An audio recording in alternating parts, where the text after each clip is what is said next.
shooting ng Spring and Club.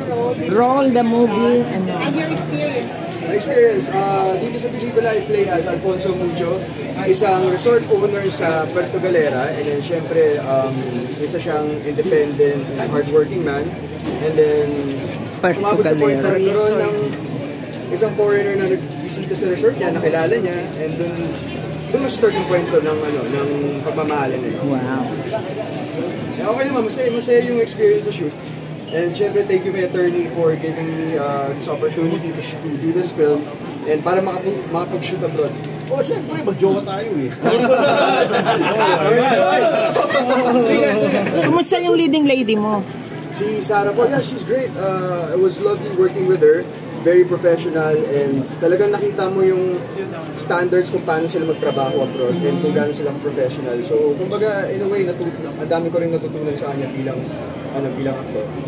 Is she coming over o kayo ang magdadala ng movie in Prague? I think attorney should answer that. We're coming over to Prague, sigurado na yan. Yes, we are. Nandun na yung pangalan dito sa official invitation na ating embassy. Alright, looking forward. Prague. Czechoslovakia. Ngayon ko lang nalaman yun. Babalik ulit tayo. Good news, good news. Sa ng alis natin. Opo. Naayos mo na. Wow. So, to answer your question, yes, we're going to Prague. Yes. How do you feel favorite ka ni attorney ng bida sa mga Ikaw daw ang next. Meron na raw naka-ready. Meron na po naka-ready. Oo, may isa pa. Parang may napag-usapan na kayo bago pa ako dumating.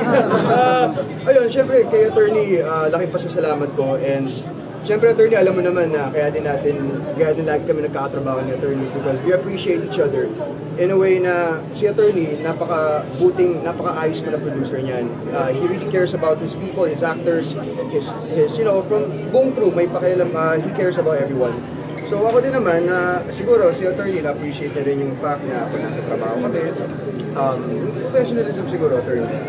Doon tayo nagkasundo. Oo naman. By the way, this is Jesse Vidal.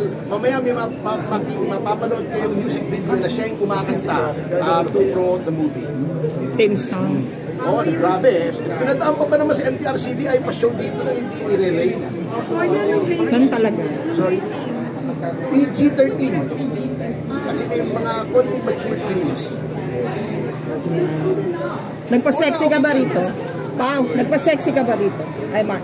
Parang, Paolo po, sakto lang. Parang hindi ko naman masasabing pa-sexy, pero okay. May love scene kayo ni Sarah? Love scene? Oo, pero very mild. Very mild. Si attorney. Parang ikaw nag-direct. Parang ikaw ang nag-direct, attorney. Meron naman po, pero... Dito po ako, boss. Dito sa direct. Sa likod ka. Direct ka ba? Nawawala ka. challenges? How many days kayo distance relationship? Challenges ng long distance relationship, hindi ko po alam. Kasi Wala pa akong nagiging ka-LDR eh. Pero siguro... Dun sa movie. Sa movie. Kasi story. Dahil pala panoorin mo matang kanila. Panoorin nyo muna. Okay, ulit ka na. Natin. Pero ang challenges ng long distance, syempre andyan yung, lalo na kung foreign yung partner mo, andyan yung differences in culture, difference in time. So hindi na kayo nagkakasalisi sa oras. So I guess malaking bagay din talaga yung distance pagdating sa relationship. Pero as long as ano naman kayo, mahal niyo yung isa't isa, and sigurado kayo sa isa't isa, I don't see why LDR can work. May phone sex naman. Ay, naku, ikaw na naman yan. Siguro ikaw ang peg. Sino bang peg mo, si attorney? Romance din yung next project ni Paolo, yes. Hindi. Sexy science fiction na horror. Medyo mas marami kayong makikita ng skin ni Paolo ron. Paolo ay ni Marco. Si Marco tali din sa... Abe. Talaga, attorney. Okay, manood na to. Sige.